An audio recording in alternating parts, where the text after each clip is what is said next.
Hello guys, in this video I'm going to show you how to display word count on your document created on the office.com website.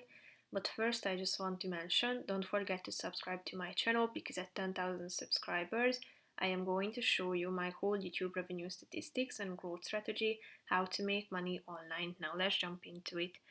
First of all, open the website and select a document that you would like to, or a template that you would like to use. And after that you should tap on this review button at the top of the screen. Then tap on this word count button, and here you can find the show word count section. So tap onto this box, and as you can see down below you can find the word count of your document displayed here. So if you tap on it, you can also check out the document stats, including the words, the overall characters, paragraphs included, also the time and the readability, and the suggestions can be checked out here. So that's pretty much it for this video, guys. See you in the next one. Bye bye.